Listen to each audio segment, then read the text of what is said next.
In the latest episode of City on Fire, we finally get to learn what led to William leaving his family for 15 years, as well as how Amory rose up into high society. So, to start off with, we learn that William did not die. In fact, William, because of a bunch of flashbacks dealing with his mom and remember he knows how to swim, he comes back up to the surface and goes back to his family home where he meets Jacob, who is one of the housekeepers. While he is reconnecting with Jacob, who I honestly thought he was a little shit back in the day, Regan and Mercer are reconnecting, bonding even, because they've learned that Bruno died in William's gallery, and as Amory learns of this as well, he figures out that there is a chance that William survived all this and maybe can further connect the dots that he was part of the reason why he almost got killed. And considering William's already on the path to figure out that Amory might be part of the reason Sam got killed, this is not good for him whatsoever. Going to the second topic, which is going to focus on the people who try to kill William, Charlie, Sewer Girl, Soul, and DT are working on a bomb. It's the kind of bomb which can possibly level a whole city block. And in this episode, Joe Young, Sam's father, realizes, oh, I'm missing a certain type of powder or chemical which was made for my fireworks. And when Charlie discovers this bomb, which is codenamed Demon Brother, he gets very uncomfortable because he's already aware now of what Nikki did that led to the death of that man. And like William, this dumbass decides to confront the person about something he did and seemingly expects he's just going to get to walk away. Soul's not about that life in terms of letting people just walk away because they know too much, so he's ready to straight up kill Charlie. Thankfully, Sewer Girl steps in, DT and Soul get into a little tussle, and this gives Charlie enough time to run away and not only escape Soul, but also make a phone call about the bomb. Now, do not forget, Charlie is talking about a potential bomb threat, and it's 2002.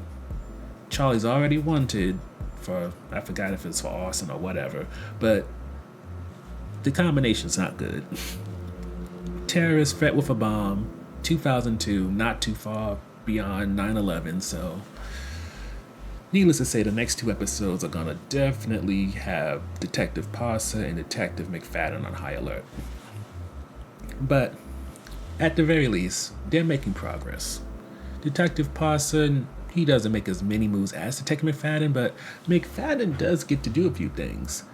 First and foremost, she's able to get a warrant in order to check the tapes, and with checking the tapes, she learns that around the time of Sam's attempted murder, Amory was coming from the park. So while this can't be considered the smoking gun, because they still haven't found the gun, at the very least, the circumstantial evidence is starting to build up a little bit. But we cannot forget that it's still circumstantial, and it doesn't necessarily say that Amory is the killer. However, one of the things this episode does establish is Amory's rise and also William's downfall, if you want to consider it that. And pretty much it all happened around the time of Felicia, who was one of Amory's best friends apparently, marrying Bill Sr. And to make a very, not a long story, but just to make the story much more condensed, there was a time when Regan and William were extremely close. Best friends, inseparable, know each other's business to the point where, for outsiders, it could be a little uncomfortable. However, Amory decided to set up Regan, and you can take that as you will because it's hard to say if he intentionally set her up, if he just wanted her to meet someone of a better quality than Keith. It's hard to say. All we know is the end result is that Regan got raped, she got pregnant, for whatever reason, she didn't decide to have an abortion, instead she had the kid, and now that kid exists out there somewhere. William learns of this, and he really wants Regan to confront Amory, to tell their father, and just blow everything up. Regan decides not to do that. Regan decides instead to talk to her father And in exchange for a seat on the board, he buys her silence. William, he can't process all this. Anne-Marie just got away with setting his sister up. Felicia's come into the family and she just seems like a straight up gold digger.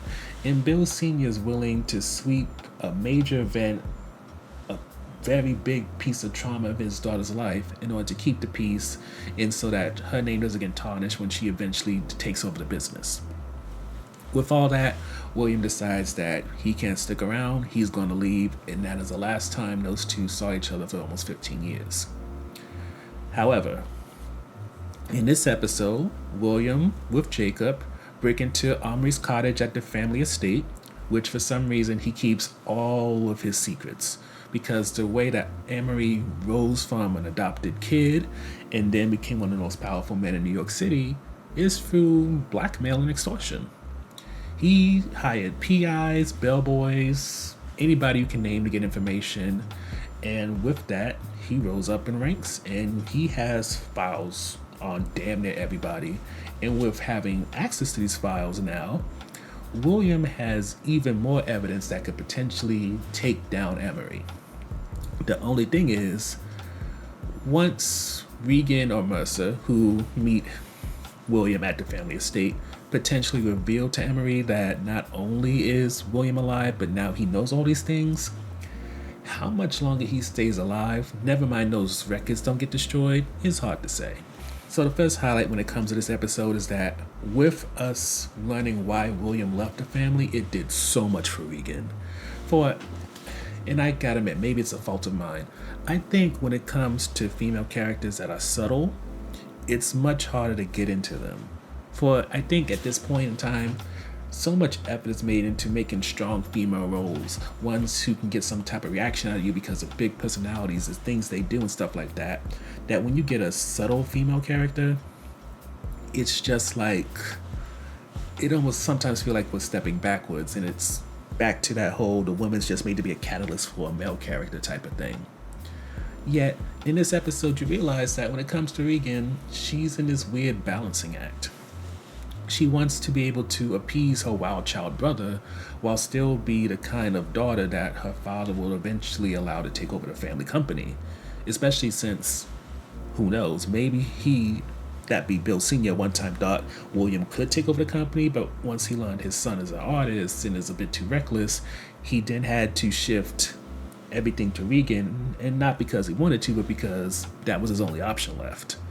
So, when you think about that, and then you add in the fact that Regan had to set aside her own trauma, what happened to her, in order to maintain this desire to keep her dad happy, since if she got raped, especially by another wealthy family who was supposed to merge with their family in order to create a bigger empire and business, that could tarnish a lot of things, not only for the family business, but also for Regan's career trajectory. And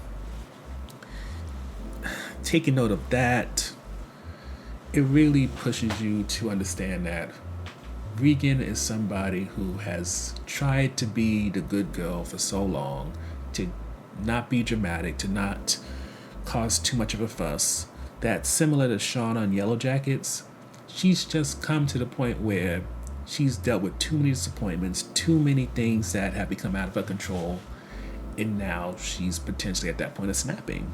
And the first snap was divorcing Keith, despite how that may or may not look. Now, as for what's going to come after this, or maybe the question of whether or not Keith was the first instance of her snapping, is hard to say.